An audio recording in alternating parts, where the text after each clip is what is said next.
Good evening friend, शुभ संध्या। आज की class में हम लोग जो है समावेशी शिक्षा के बारे में जो है चर्चा करेंगे। और पिछली क्लासेस में हमने आपको जो है बाल केंद्रित शिक्षा और प्रगतिशील शिक्षा के बारे में पढ़ाया, और उसे बाल केंद्रित शिक्षा और प्रगतिशील शिक्षा से जो भी इम्पोर्टेंट क्वेश्चन आपकी परीक्षा के दृष्टि से बन रहे थे, हमने उन सभी क्वेश्चनों पर जो भी चर्चा किया है।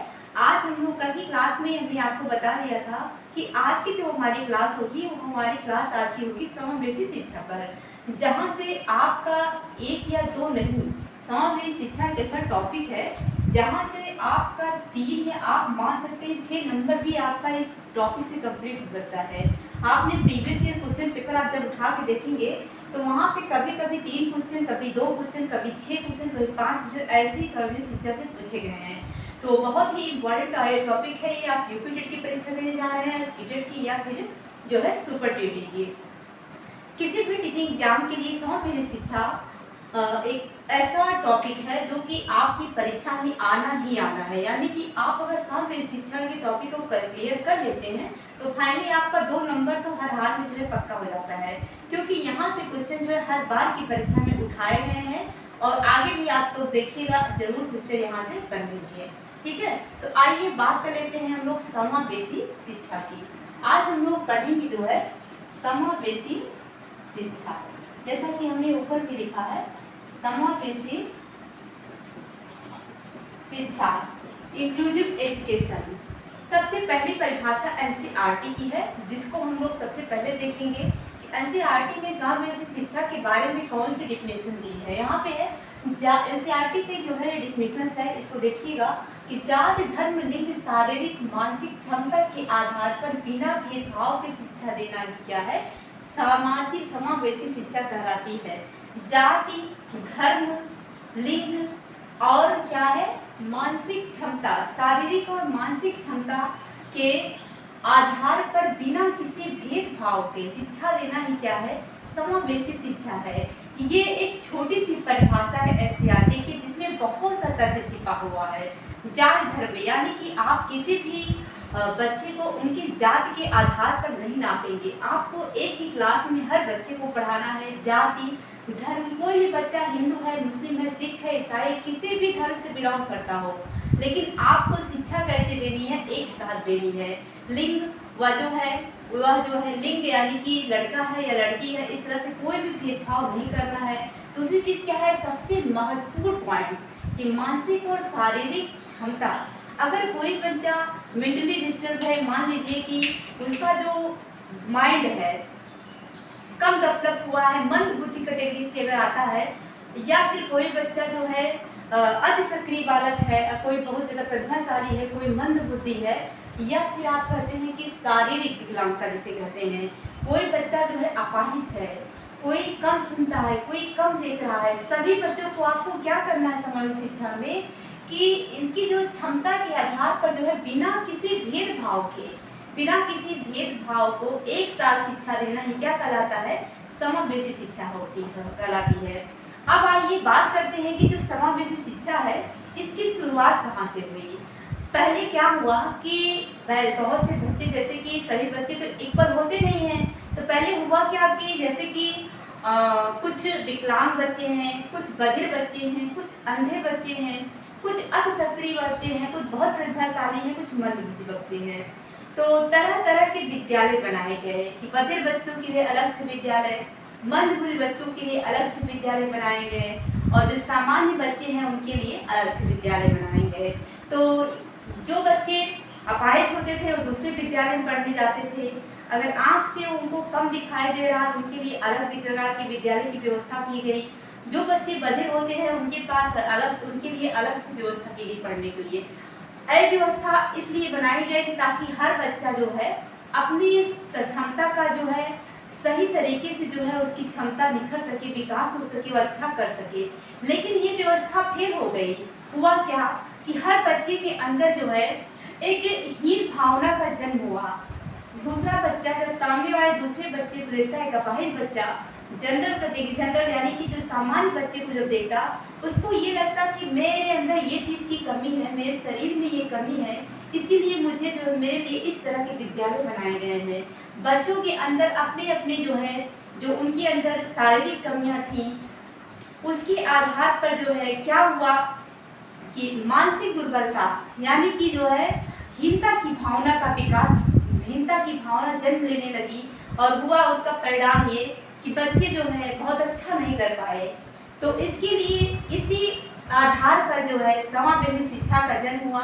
फिर इसके बाद जो है लोगों ने ये सोचा कि समावेशी शिक्षा यानी कि एक शिक्षा की एक ऐसी व्यवस्था बनाई जाए शिक्षा के लिए, जहाँ पर जो है सामान्य बच्चों के साथ साथ हर वो बच्चे पढ़ सकें जो कि देखिए, इसमें सिर्फ विशिष्ट बच्चे नहीं आते हैं।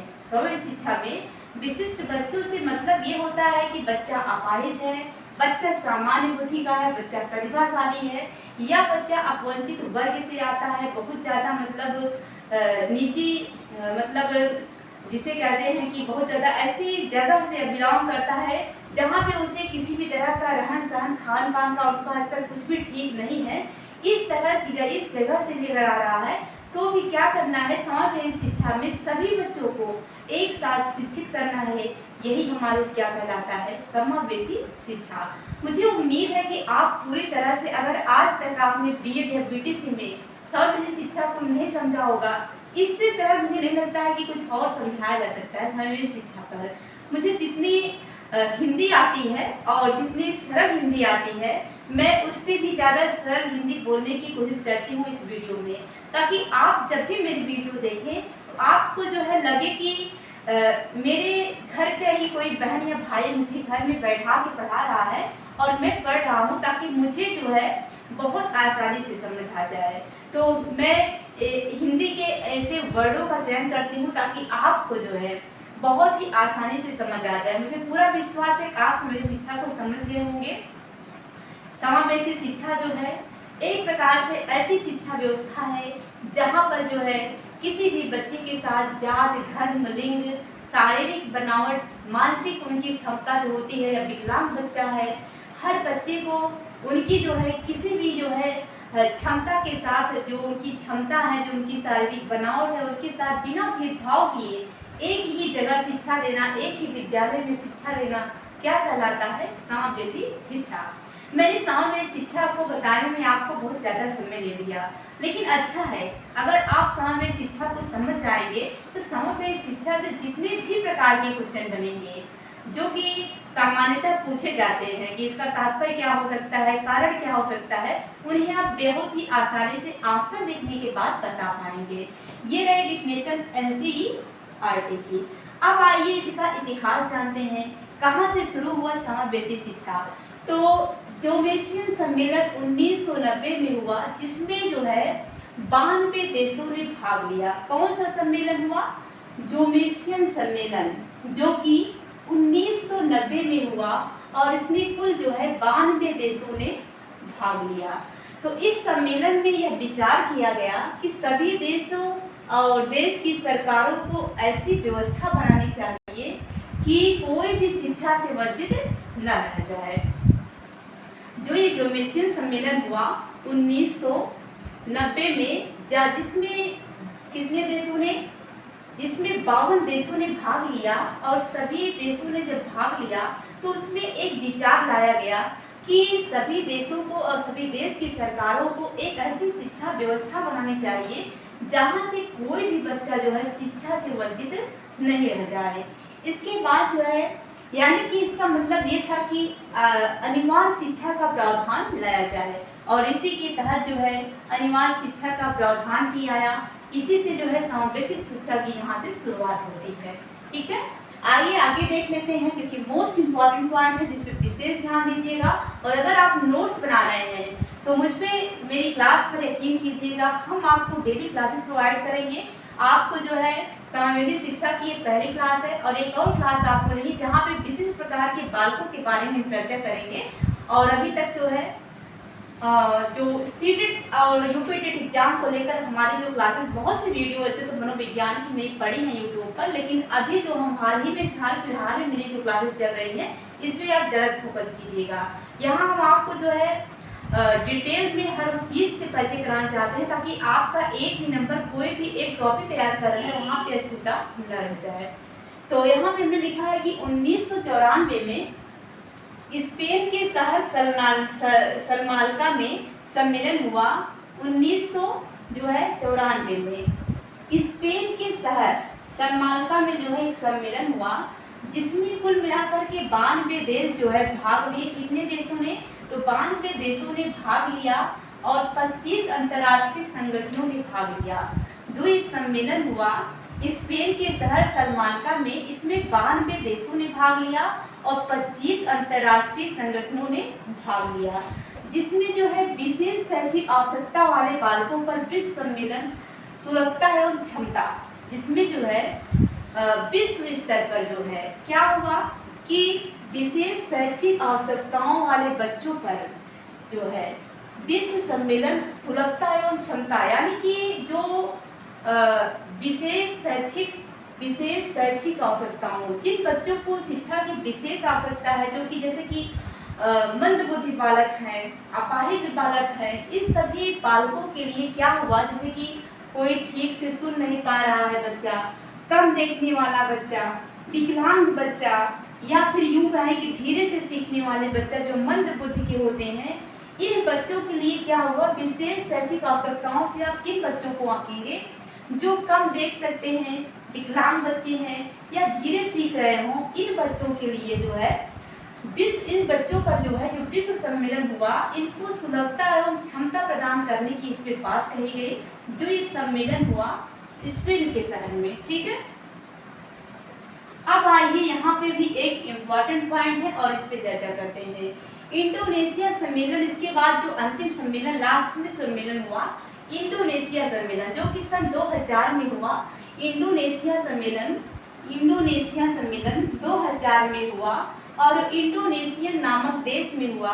तो इसमें जो है समावेशी शिक्षा के 6 सूत्रीय कार्यक्रम बनाया गया, जो 2000 में इंडोनेशिया। देखिए, अगर आपको क्लासेस में होता क्या है कि हो सकता है कि व्हाइट बोर्ड पे हमने यहाँ पे लिखा है और आपको बहुत क्लियर नहीं दिख रहा हो, इसके लिए आप क्या करेंगे?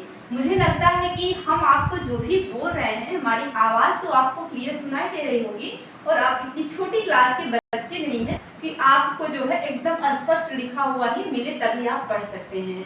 आवाज़ आप अगर मेरी सुन रहे होंगे, इस आवाज़ से भी आप जो है एक अच्छा नोट्स बना सकते हैं। अगर कहीं आपको लगता है कि ठीक से आपको नहीं दिखाई दे रहा है कि मैम ने क्या लिखा है, तो इस कंडीशन में आप जो है मेरी आवाज़ से हम, क्योंकि हम जो है जितना हमने लिखा है हम सब चीज़ रीड करते हैं, और जब हम आपको रीडिंग कर रहे हैं उस समय आप जो है ध्यान दीजिएगा, और अगर नोट्स बना रहे हैं तो आप जो है ज़रूर इन सभी चीज़ों को अपने नोट्स में कलेक्ट कीजिएगा। ठीक है, तो हमने लिखा है कि इंडोनेशिया सम्मेलन सन 2000 में हुआ, इंडोनेशिया नामक देश में हुआ, जो कि समवेत शिक्षा के 6 सूत्रीय कार्यक्रम जो है तैयार किया गया। इसमें 6 सूत्रीय कार्यक्रम तैयार किया गया।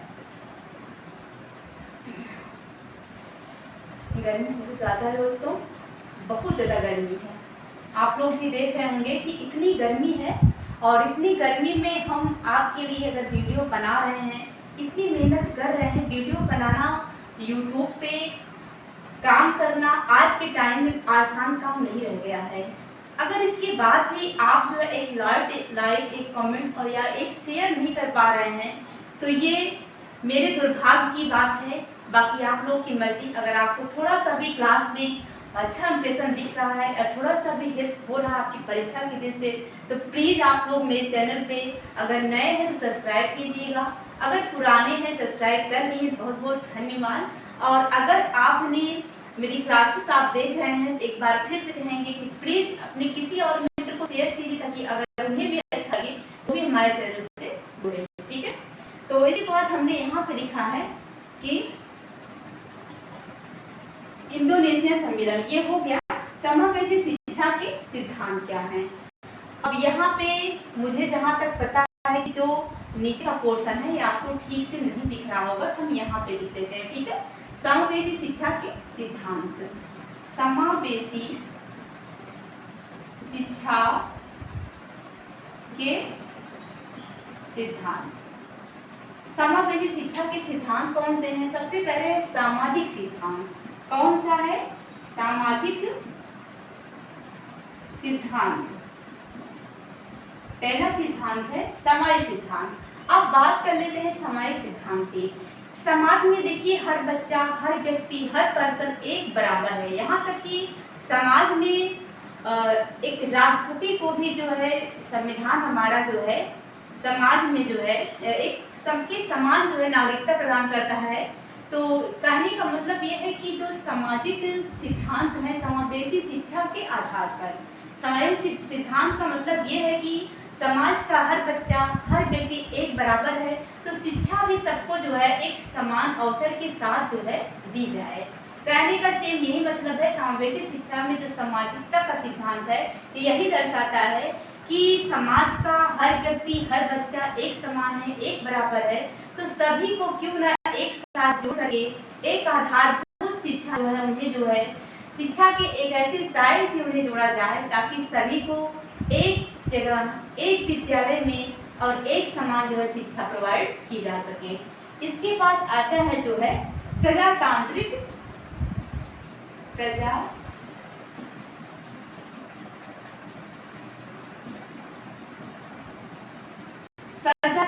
सिद्धांत। इससे ये पता चला है कि जाति, धर्म, लिंग के आधार पर जो है कोई भी भेदभाव नहीं किया जाए। आप सुन रहे होंगे, बहुत ज़्यादा हमें लिखने की जरूरत नहीं है। आप लिख लीजिएगा कि जाति, धर्म और लिंग के आधार पर किसी भी प्रकार की कोई जो है क्या कहते हैं भेदभाव नहीं किया जाना चाहिए समावेशी शिक्षा के अंतर्गत। यह है प्रजातांत्रिक सिद्धांत।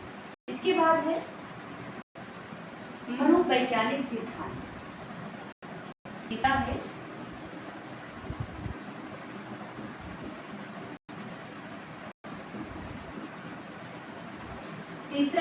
मनोवैज्ञानिक सिद्धांत।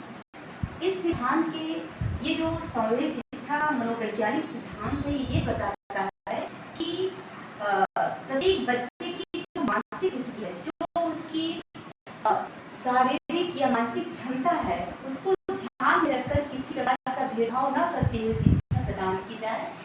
ये शिक्षा मनोवैज्ञानिक सिद्धांत। और जहाँ से जो है आपने देखा होगा जो बच्चे हैं, जो बहुत से बालक, जो कि अपवंचित वर्ग के बालक है, विशिष्ट बालक, सभी प्रकार के बालक जो मनोवैज्ञानिक सिद्धांत के अंतर्गत जो है आए हैं।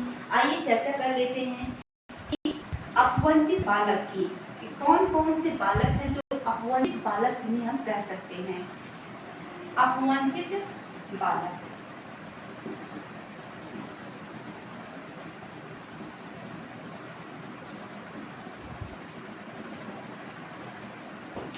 अपवंचित बालक, अपवंचित बालक की अगर हम बात करें तो अपवंचित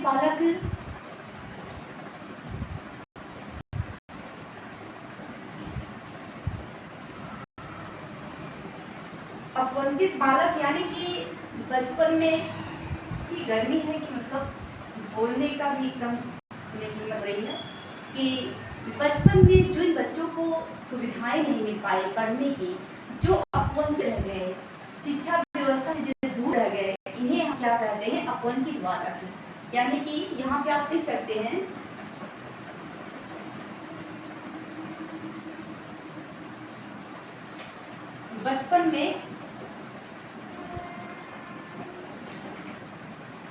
बचपन में सुविधाओं की कमी से शिक्षा से वंचित रह जाना।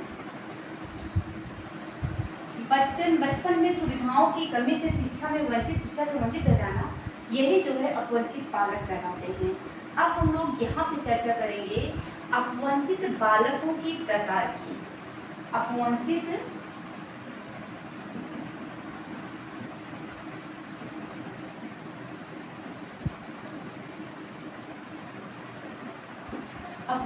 बालकों के प्रकार। यहाँ पे पहला लिखते हैं, यहाँ पे हम आर्थिक रूप से अपवंचित, दूसरा है शारीरिक अपवंचन,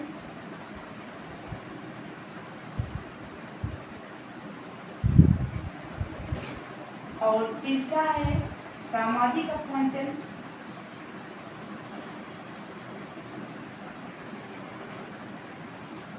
और चौथा है पारिवारिक अपवंचन।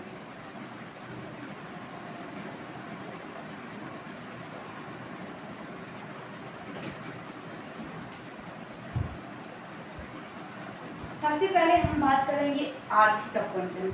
आर्थिक रूप से अपवंचित वही बालक होते हैं जिन्हें बचपन में पैसे की कमी की वजह से बुक्स नहीं मिल पाती हैं, किताबें नहीं, यानी कि बुक्स नहीं मिल पाती हैं, ड्रेसेस नहीं मिल पाती हैं, फीस कॉपी नहीं मिल पाती है, और वो बच्चे पैसे के अभाव में पढ़ाई नहीं कर पाते हैं, स्कूल छोड़ देते हैं। यही बच्चे जो है आर्थिक रूप से अपवंचित बालक कहे जाते हैं। ठीक है। इसके बाद आता है शारीरिक अपवंचन। जो बच्चे जैसे कि विकलांग होते हैं, कोई कान से कम सुन रहा है, कोई आँख से कम देख रहा है, या किसी का पैर ही जो है सही नहीं है, या फिर किसी का हैंड सही नहीं है, तो इस तरह से जो बच्चे जिनमें मतलब शारीरिक रूप से कोई ना कोई कमी पाई जाती है, शारीरिक रूप से जो पूरी तरह से परफेक्ट नहीं बच्चे होते हैं, ये बच्चे आते हैं शारीरिक अपवंचन प्रकार के बालकों के अंतर्गत। फिर है सामाजिक अपवंचन। सामाजिक अपवंचन से तात्पर्य ये है कि जो है सामाजिक अपवंचन, जहाँ पे जो है जैसे कि बार बार विद्यालय जो है क्या होते हैं कि बंद हो जाते हैं। जैसे कि आपने जम्मू कश्मीर उसमें में देखा है, हमेशा सुनने को मिलता है कि कर्फ्यू लगा है, 1 महीने 2 महीने तक विद्यालय जो है बंद हो जाते हैं। ऐसे कंडीशन में बच्चा क्या करता है, जा के भी विद्यालय नहीं जा पाता है। ये क्या है, सामाजिक अपवंचन है, क्योंकि समाज के द्वारा जो दंगा फसाद होता है, कर्फ्यू लगा दिए जाते हैं और बच्चे विद्यालय नहीं जा पाते हैं, तो ये हमारा हो जाता है सामाजिक अपवंचन। फिर है पारिवारिक अपवंचन।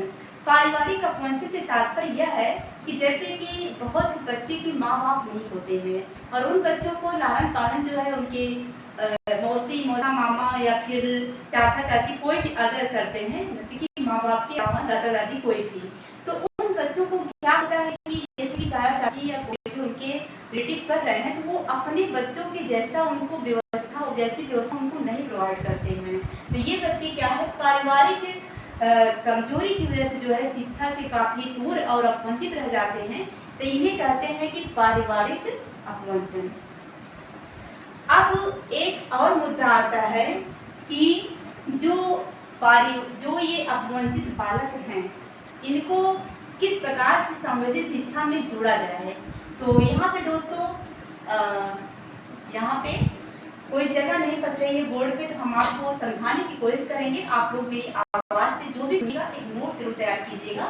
जैसे कि कोई भी बच्चा आर्थिक रूप से अपवंचित है, आर्थिक रूप से अपवंचित बालक, यहाँ पे हम लिखते हैं कि समावेशी शिक्षा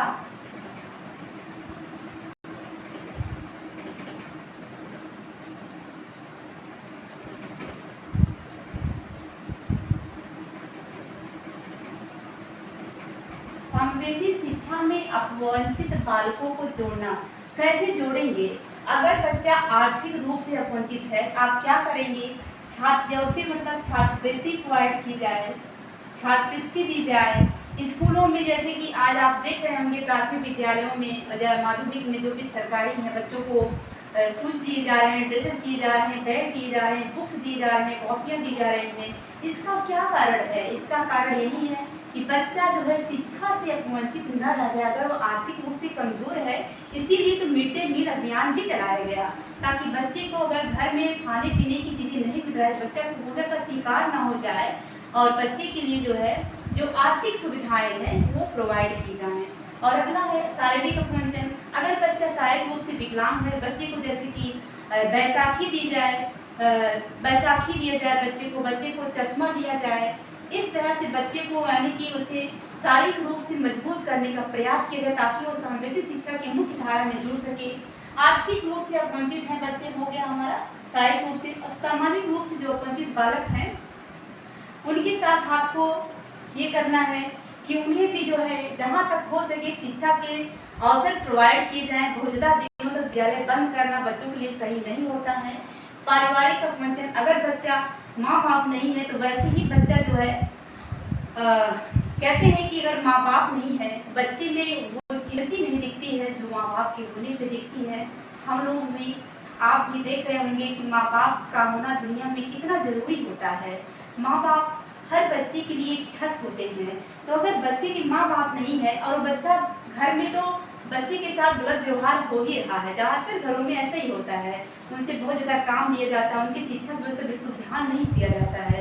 लेकिन अगर बच्चा आपके पास, आप एज ए टीचर हैं, विद्यालय में आ रहा है, तो आपका कर्तव्य बनता है कि उसे सहानुभूति दें, उसे सहारा दें।